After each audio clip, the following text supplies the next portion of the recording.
Hey everyone, Miv here, and welcome back to my Completionist playthrough of Icewind Dale, done in a Purist style, on insane difficulty.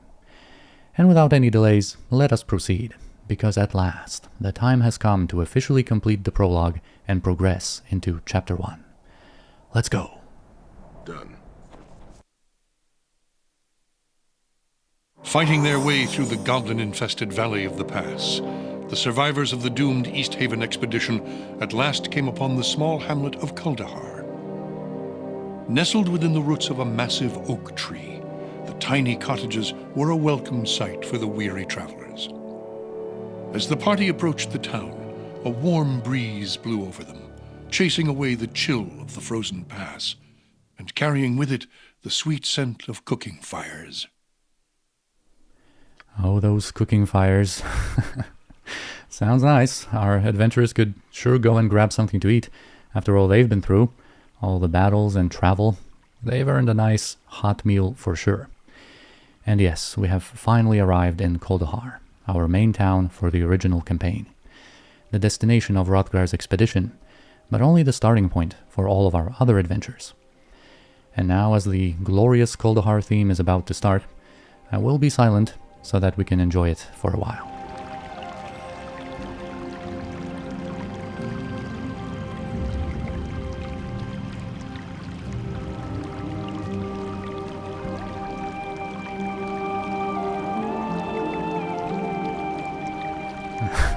I don't want to stop for too long, but at the same time, I wanted us to have a nice sample to listen to here.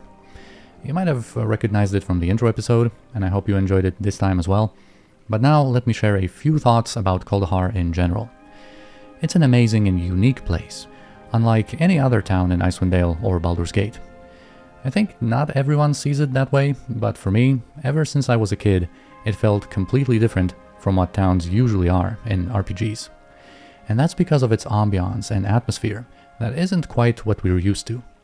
It has that safe haven feel towns are supposed to have, but also an underlying sense of foreboding, a certain unease. You can feel the growing darkness that will eventually consume this settlement unless we defeat the sinister forces threatening it and stop the weakening of the Great Oak. Also, soon we'll have a great main story conversation with a character named Arundel, whom we are going to start hearing about right away, and that dialogue just sets the tone and amplifies that ominous feeling brilliantly, the way he speaks about everything going on. But we'll get to that a bit later. And now also, as for the town itself, we will learn more about it soon, but our party may already have some knowledge of it, having heard rumors, as well as Asathi's descriptions. She in particular is aware of the significance of this sacred grove and the monument of nature she has traveled all this way to protect, the fabled Great Oak. Also, it's worth to mention the Spear of Kuldahar we know from Hjollder's selection in Baldur's Gate 2, and its short description that speaks of the druids of Kuldahar who would entrust the weapon to the town's chosen defender. But now let's get going. Let us start our exploration. And already here there's someone expecting us, a boy named Nate. He's a relatively minor character here, with a much greater role in Icewind Dale 2, but on this note, let me mention that quite a few people from Kuldahar have some sort of a continuation or appearance at least in the sequel, but I will deliberately not describe any more of those, so as not to spoil anything, and also because the quality of those developments is another topic altogether, so let's just enjoy how those characters are in this game. So here, Nate is going to be quite happy, saying, "I knew you'd make it through, I just knew it." And we can be quite mean to him, especially a little bit later on, but let's respond normally, of course, saying, "Who are you and how did you know we were coming?" "I'm Nate. Arundel said that help was on its way. I've been out here every day keeping a lookout for you. Where's the rest of your army? Are you just the scouts or something?" "Sorry to disappoint you, but we are alone." "Alone? I thought for sure that the 10 towns would send an army to help us. Wait till Arundel finds out it's just you." And here, if we say this, we will really be able to frighten him and actually make him hostile and start running away from us. But who is this Arundel? "Arundel's my friend.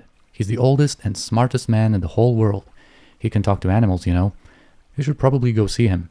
He'll be wanting to talk to you too." Very well. Where can we find this Arundel? He lives across this bridge on the other side of the brook. Just look for the house with the 3 big rocks out front. All right, thanks, Nate. We will look for Arundel in due time.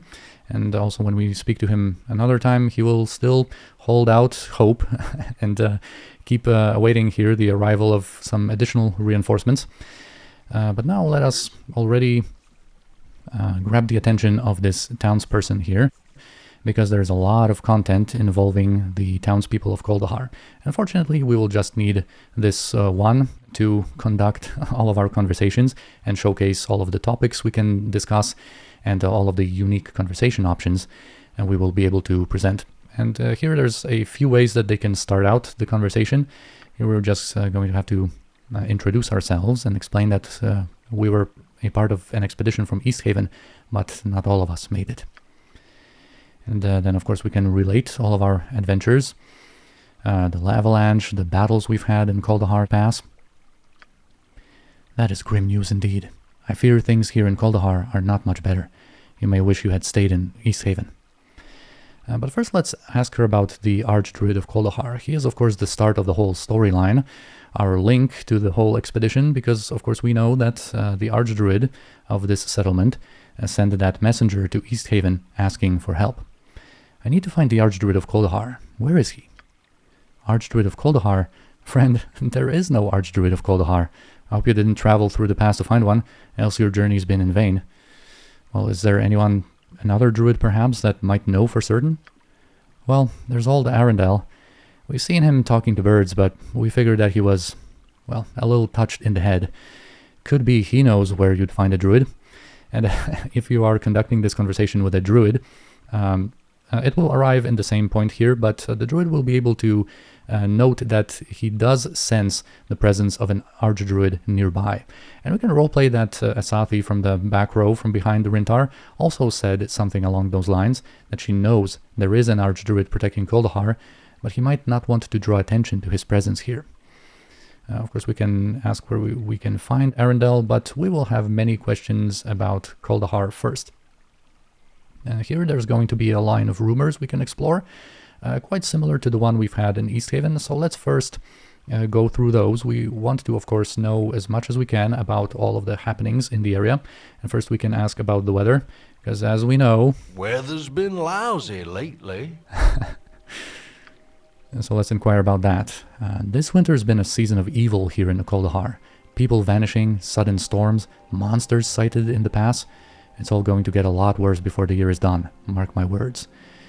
Well, sounds pretty dire, and here she will recommend speaking to other townsfolk as well, and we have to break the conversation for a moment to get back to those rumors, but now we will be able to get through that whole series of different goings-on that we can discuss. So, of course, she mentioned some disappearances. Well, let's find out more about that. Well, a lot of people have gone missing recently. One of them was Conlan's boy, Sheemish. Conlan is the local blacksmith we will learn about soon. The next morning, the whole town searched for the boy but turned up nothing. He was just gone, vanished without a trace. Then Mother Agania from the church, Aiden the innkeeper, Megan Potts, and others. Not a trace of any of them. Nothing. So the next one is about perhaps the cause of what's been the root of all of these troubles. It's said the ring of warmth around the great tree of Kuldahar is shrinking. Decent folk have needed to leave the outlying farmsteads and move closer to Kuldahar when the snows claimed their home. Maybe the great oak's dying. If so, it's the beginning of the end for Kuldahar. Wow, sounds serious. Do people leave the town at all? Some of the folks hereabouts make pilgrimages to the Vale of Shadows to pay their respects to the dead. They haven't done that much of late, mostly because of all the troubles we've been having. Any strange monster sightings? She's going to speak that there hasn't been any new critters, but an unusual sight is the one of different types of beetles, who apparently shouldn't be able to survive this far north, but somehow they can be found in different caves in the area. And of course we know something about that. Any idea where the source of Kuldahar's troubles might be coming from? She's going to mention a certain temple in the mountains dedicated to some nameless god. This is something for us to keep in mind for later, We will eventually be able to investigate that. It is a pretty cool concept of some kind of mysterious temple dedicated to a forgotten god, and apparently rumor has it the temple was founded by some priests from this very town years ago. Could be that's where our troubles are coming from. Well, we'll see in due time. And then finally we can just generally ask about the spine of the world, and we will receive some rumors about dwarven ruins, apparently filled to the brim with riches, halls paved in gold and chandeliers of fire gems. We've heard something much along those lines back in East Haven, if you remember that guy who even gave us a gem to sponsor the expedition to find such riches. But yes, now we will be able to ask about Kuldahar itself. And first let's ask about some churches or temples nearby, because of course Rintar, being a worshipper of Tyr, a close ally to Ilmater, from even before their alliance in the Triad, before Torm joined them in that partnership, of course he is on the mission here to provide assistance to Ilmater's faithful in Icewind Dale. We have, of course, heard news of various disturbances concerning the clergy of Ilmater, so he might have been informed in the House of the Triad, a large temple in Bryn Shander, located kind of at the entrance to the region, about those disappearances in smaller settlements like Kuldahar, and this will be a good starting point to learn as much as we can about the troubles plaguing the Ilmaterian priesthood here. And this will in general be an important part of the storyline of Icewind Dale. So there is indeed a temple to Ilmater here. Don't know if that's your faith or not, but the brothers and Reverend Mother are good people. So Ilmater, of course, the broken god.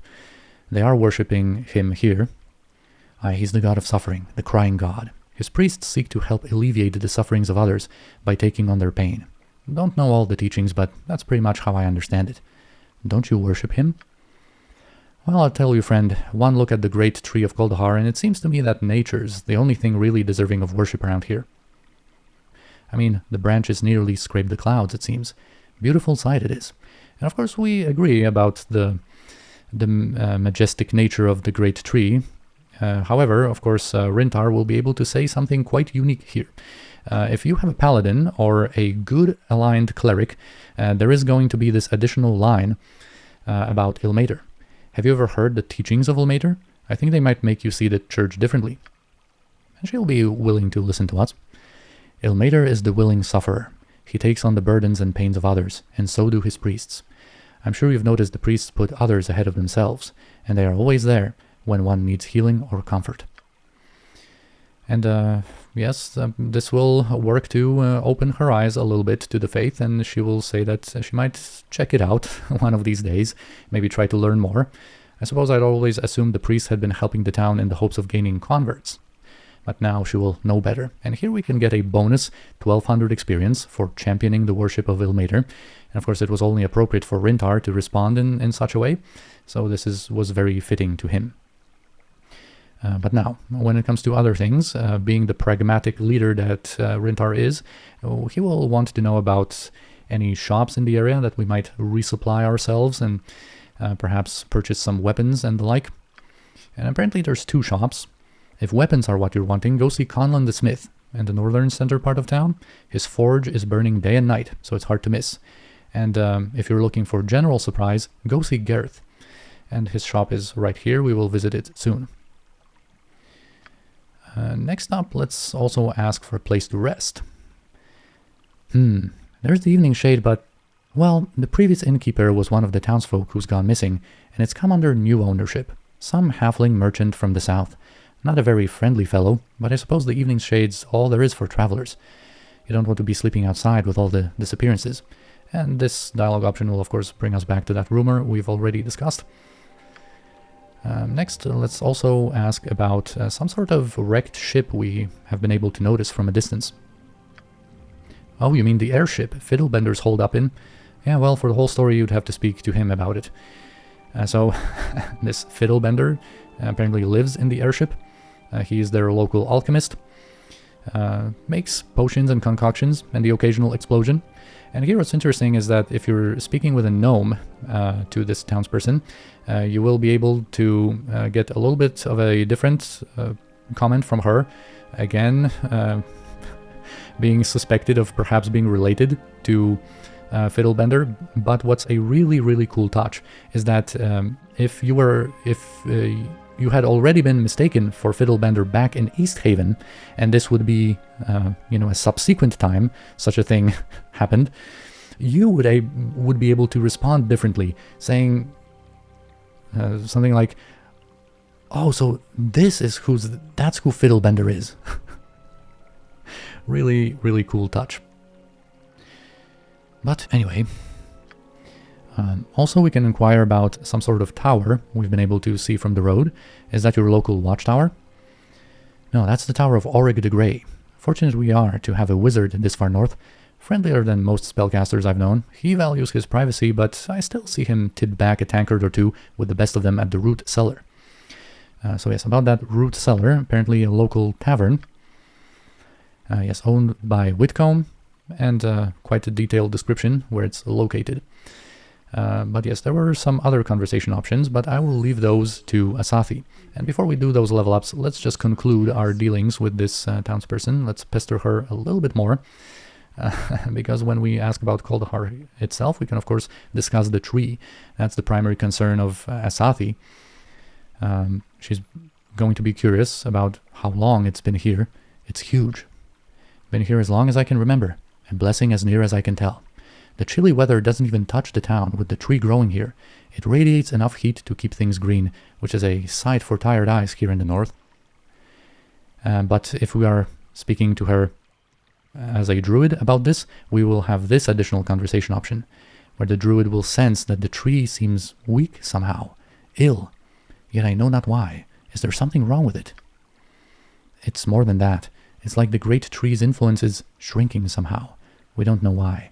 People have had to abandon the outlying farmsteads when the temperature dropped, though. No telling what's next. And also, hearing this person's reverence for nature here when we talk about churches and whatnot, about nature being the only deserving thing of worship. Of course, Asathi will want to follow up on that kind of conversation. And if we get here with a druid in the conversation, she will be able to say this: "It gratifies me to hear of your respect for nature. I too have taken nature into my heart, and it grants me strength." If I had half that oak's strength, I'd be a fortunate one, I would. And we will be able to bestow a minor blessing upon her, apparently.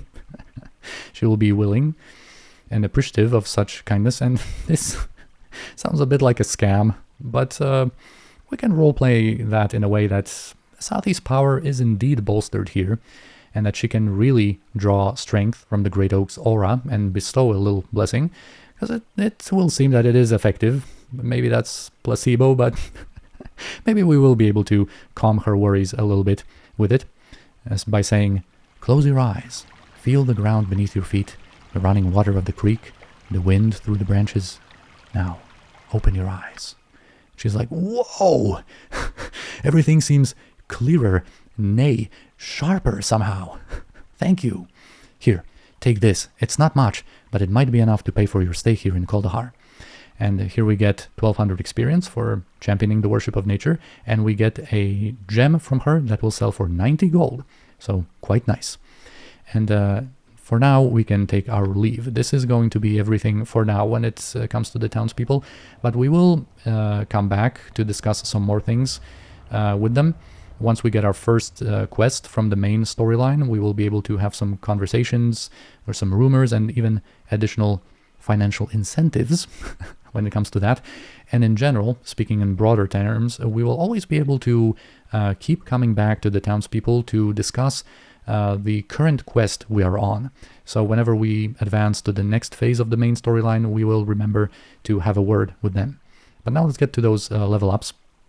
Asathi and Brey are eligible for an increase in that department. Level 3 for a druid is going to be quite a major breakthrough because she will gain access to level 2 spells. And then, of course, the usual question mark concerns her health roll from 1 to 8. So let's see what she receives. Whoa! Like, why is she getting all of the great rolls in terms of health? It's like, our other party members should really look up to her as the role model.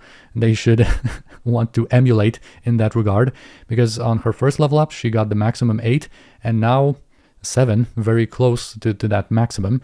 So that's, well, that's how it's going to go. And of course, level 2 spell, access, and all that. 23 hit points now.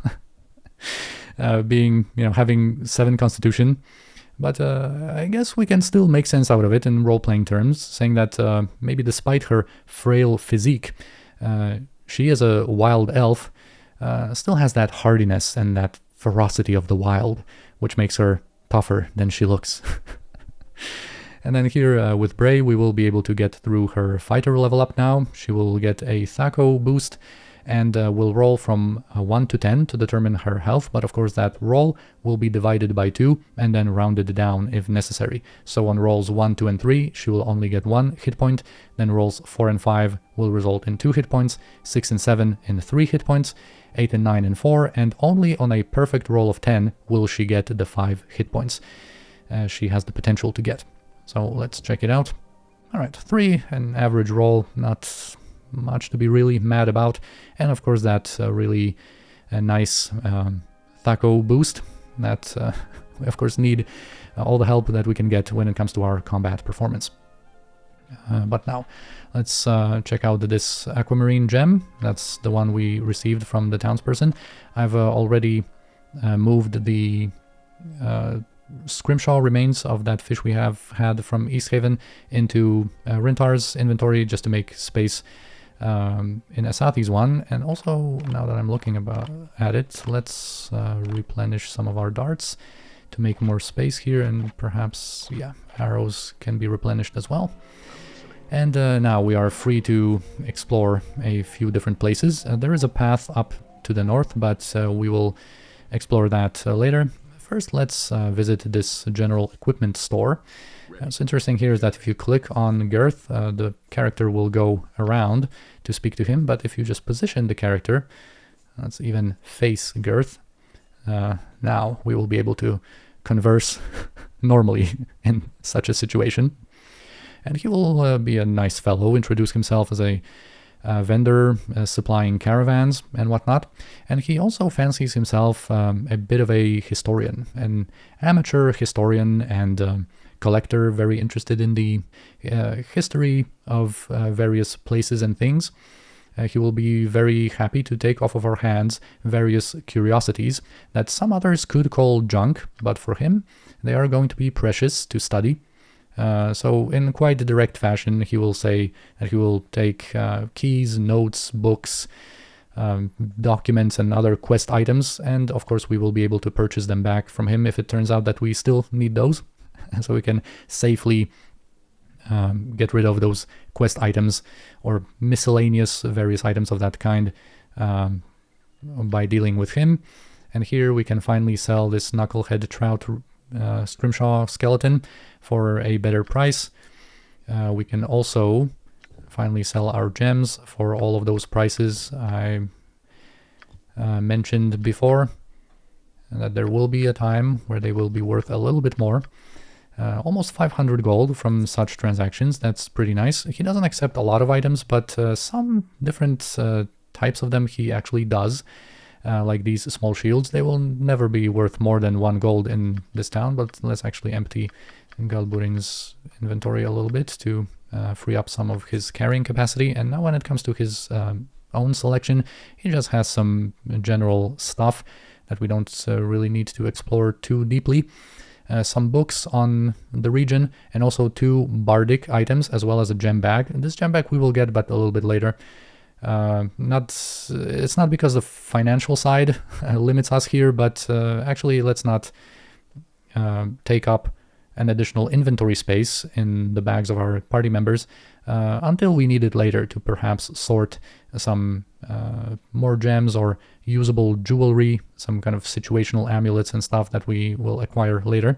But yes, these 2 bardic instruments we will also, items, we will inspect in more detail once we actually can afford those. I'm not sure if we're going to buy the bardic horn. The lyre we will surely get, but we will get to all of that later. But yes, now let us finally cross that bridge. And as we pass by Arendel's home, a really nice exterior, and we get to those big rocks that Nate mentioned, these standing stones, I once again have to mention the 3D promo images. One of them actually depicted Arendel's home. And one thing that needs to be mentioned is that some of those images served in the classic Icewind Dale as pictures during loading screens. But curiously enough, it wasn't this one depicting Arendel's home that was chosen for Kuldahar's loading screen, but a different picture we will get back to later once we actually come upon the place it showcases. So now let's just keep on exploring and get closer to the town's center. Wow, it's already been almost a half an hour. But yes, here we can spot this statue of Archdruid Tolben, founder of Kuldahar. And just because we have clicked on it, inspected it, and now we have a vague idea of who Tolben is, a certain conversation option later on will be a little bit different, because now we have an idea about this person. And here let's deal with this situation first. Here we have Myrek on the edge of our vision, a guy kind of shouting at us to run, apparently being chased by some yetis. Run, get help! Well, we don't need to run, we are the help. But let's actually position ourselves quite deep into the territory here. Let's activate our song and all that. Because these opponents we will have to deal with, we will kind of kite them back here, because this bridge here is kind of a kiting obstacle, and it's way better to have some more open space here. And when we speak to Myrek, yes, he will be adamant that we should deal with those yetis first before holding any other conversations. And yes, here we have the two yetis. They're quite tough, so I guess we want to make sure to be in a decent situation to engage them from afar, utilizing our tactical retreat approach of kiting. They're quite fast, and they are quite likely to switch targets if we kite them a little bit too near our other party members. So let's make sure not to make that kind of mistake.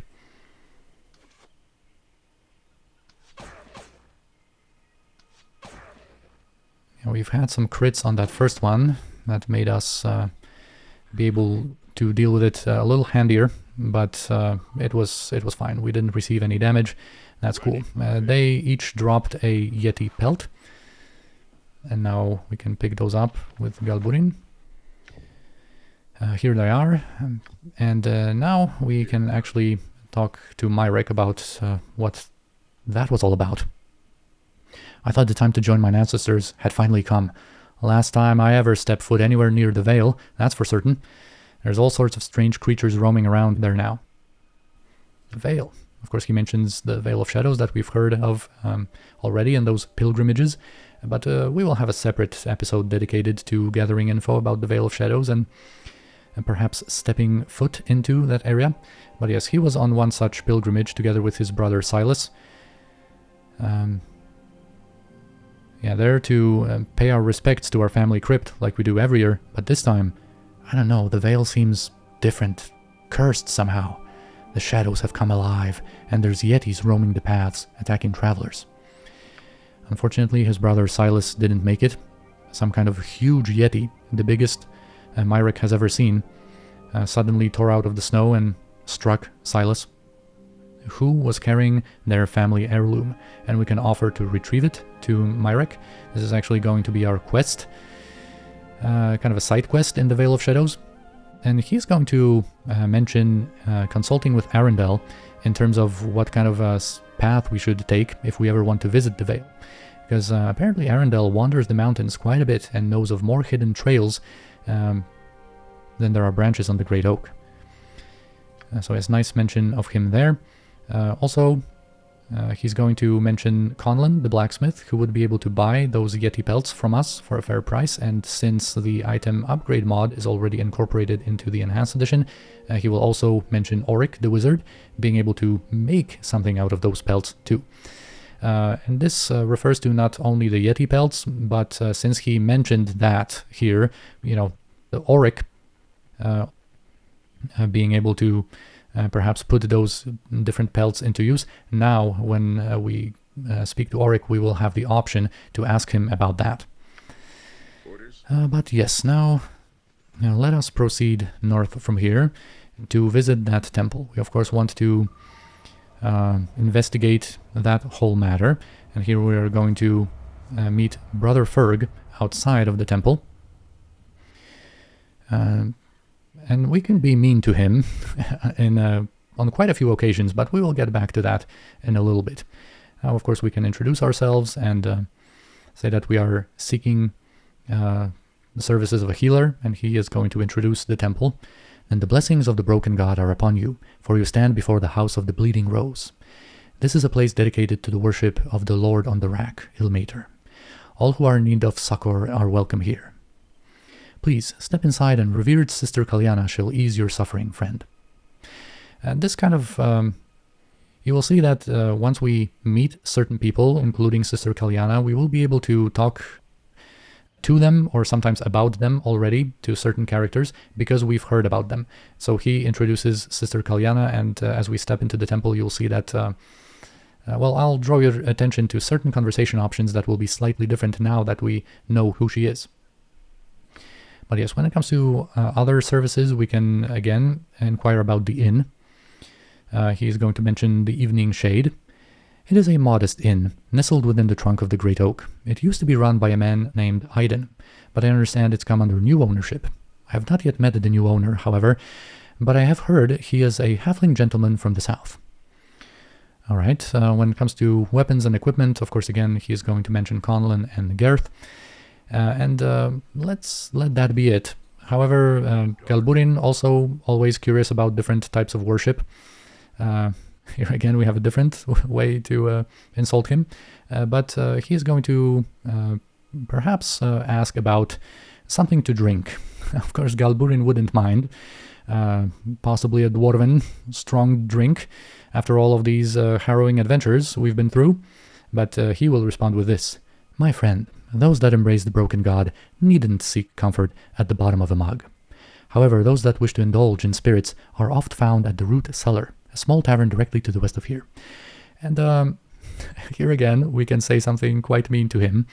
And this is more along the lines of what perhaps Galburin could say, perhaps not in such a serious tone, maybe slightly in jest, that, these rather serious priests, well, I'd say you and the rest of your horsehair shirt-wearing, self-flagellating brethren could use a stiff drink or two, or three. And he will respond with this. As a servant of Ilmater, it is my lot to suffer the indignities and persecution of others. Your intolerance serves only to strengthen my faith. For that, I thank you. So it seems like he will be undeterred, and actually be somewhat appreciative of our insults here to reassure his faith. However, what's a curious and lesser-known outcome with him is that if you insult him the first 6 times, he will have this to say, and he will remain resolute. However, on the 7th time, when you insult him apparently 1 time too many, he will be unable to keep his composure and will actually lash out and attack us. So he is not completely immune to such talk.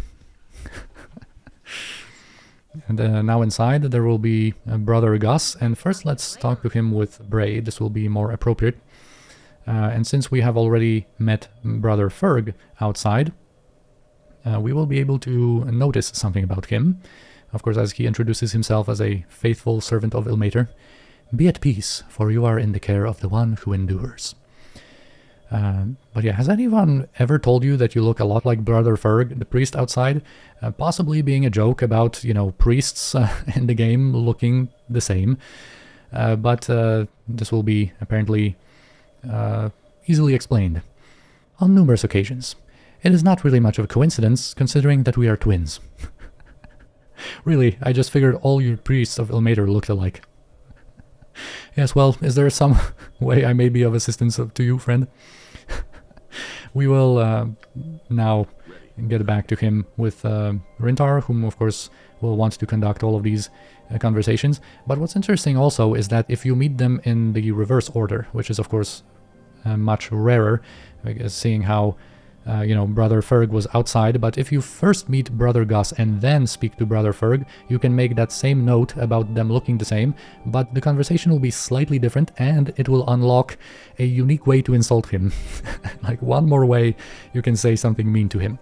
And here as we enter and explore this temple, looks really nice, the holy symbol of Ilmater. Well, one of the few he is known for on the wall there. A humble place, but much nicer than the shrines to Ilmater we've seen in Baldur's Gate. And here upon the altar, we can meet Sister Kalyana. And yes, since we've already heard about her, we can presume that we're speaking with Sister Kalyana here, as of course we are welcome in the House of the Bleeding Rose. May the healing hands of Ilmater lift your burdens and set your tortured soul at ease. Yes, please. And she says that as acting head of this temple, it is my privilege to bestow whatever aid I can upon those in need. No small task, I might add, what with all the troubles that plague this town of late. Tell me, sister, what manner of trouble plagues Kuldahar? These two paths basically converge right away in a slightly different conversation, but I prefer this one. Evil has cast its shadow upon this land. Even the weather seems to have been affected by its presence. The source of this evil is unknown to me, but its touch can be felt everywhere. Several townspeople have mysteriously disappeared, including our former head priest, revered Mother Regina. Being the next highest-ranking member of the clergy, I have assumed the duties of the head of this temple until either she or revered Brother Pokelin returns. You mean to tell me your head priest was abducted? Perhaps. We're not quite sure. She grew tired of standing by while the people around us were being snatched up in the night. So she decided to hold a midnight vigil on the outskirts of town in hopes that she too might share in the suffering of those taken. That was the last we saw of her. Her fate remains a mystery. And also, she mentioned a revered Brother Pokelin. Who is he? Revered Brother Pokelin is a visiting senior priest of Ilmater. He passed through Kuldahar several days ago on a pilgrimage to the monastery of the Weeping Lilac in Bryn Shander. He traveled quite a ways, all the way from Cormyr, I believe is what he said. He must be from those distant regions, for he bore a holy symbol of Ilmater that was unfamiliar to me. In any case, he promised to return with aid once he reached Bryn Shander. I hope he is all right. This doesn't quite sound right to Rintar. First of all, one suspicion is that apparently a high priestess of Ilmater not being able to recognize a symbol of her worshipped god is already a bit suspicious. And also he was supposedly from Cormyr, a land not particularly known from their worship of Ilmater. Plenty of other more popular religions in there, but let's keep that name, revered Brother Pokelin, in the back of our heads for later. And then when it comes to the aid she can offer, she will have a rather standard selection of goods. This potion bag we might also purchase later. For now we are set with 2 bags. They will be more than enough for our needs for a long time. But also, now what I wanted to speak on this occasion is the fact that we are going to make some trades with Sister Kalyana, even though she is someone who you should usually avoid. So let's talk about the merchants in general now, in our ever-present pursuit of finding new austerity measures and ways of being frugal. Because you remember what the traders in Baldur's Gate always said? I love money. Yes, I do. So, on the topic of our selling optimizations, I kind of debated how deep to go into this, but we have to talk about a few mechanics at least to explain how things work and why the prices merchants offer us for our goods vary. So every store has a few characteristics with different values, but for the purposes of selling our loot, we only need to talk about 2 of them: buy markup and price depreciation rate. Each item has a base price set in the game files, and both of the aforementioned attributes relate to it. Buy markup is the percentage of how much of the item's base price the vendor will be willing to pay us for it. So obviously the higher, the better. and price depreciation rate determines how much the price of an article will drop for each copy the merchant already has in their inventory. It relates to the item's base value again, and it's dependent not on the amount of transactions we do, but indeed on the amount of copies of that particular item the store has in stock. So whether it's us selling a few units of an item to them, or the merchant simply having some in their inventory to begin with, it will all affect their bid. And the price cannot depreciate below 20% of the item's base cost, and that minimum value will be the one offered to us from the get-go if the merchant has an unlimited supply of a certain item. And price depreciation rate is either 20% or 5% for the vast majority of vendors in Icewind Dale. And also, this mechanic doesn't pertain to gems and jewelry, the value of which never depreciates. And now, the last, most basic factor differentiating the merchants is what goods they accept. Each one will only buy certain types of items, sometimes from only a few narrow categories. And most of the stores in Icewind Dale are quite specialized, but there will be some overlap, and for those more common transactions, here's a simple general guideline to follow in Kuldahar. First off, if something can be sold to Auric, he's the best guy for our business. Superior markup and willingness to buy many a magical item makes him the first person to check for a good deal. Unfortunately, he's not really interested in non-magical stuff, which complicates matters a bit. Next in line is Gareth, though mostly for specific goods, like gems, but he can sometimes surprise you, like we've seen with shields, and some items are classified not very intuitively and might belong to a category he purchases. And beyond those two, the only other general store accepting a wider range of things is the Temple, but their markup is horrible, and you should almost never sell anything here. And we'll discuss a notable exception in a moment, but as a rule, Sister Kalyana should be avoided, as the Temple doesn't have much gold to spend, as we will see in a conversation option. The other, more distinct vendors with their specific areas of interest will offer much better prices for the goods they focus on. For example, Oswald, Fiddlebender, has a very good buy markup value, but he only deals in potions, so there will never be a question where to optimally sell those. Now, there is one interesting case outside of those rules, the exception I mentioned, where the Temple will actually be the best place to sell. And that is the first time we want to offload non-magical weapons and armor.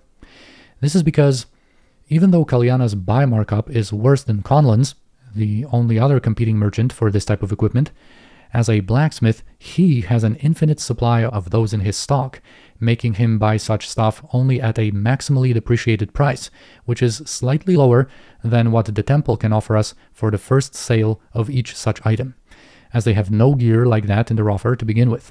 Therefore, no price depreciation took place here yet. Which finally brings us to why we're going to sell our first batch of shortbows right here.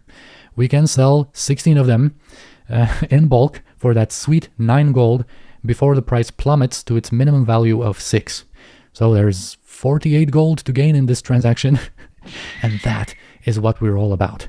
That's what you'd call frugal. So let's do just that. And also sell some stuff that will not command a higher price than 1 gold anyway. And yes, we can sell those short bows. Conlan will also offer us just 6 gold. This is the minimum price you can get for a short bow in the game, so we can clear out our inventory of those. And here you can also sell the short sword. The Morningstar we will not, but I think Conlan offers 2 gold, and here we can sell it for 3. And it's not worth stockpiling short swords from later parts of the game just to sell them in bulk once.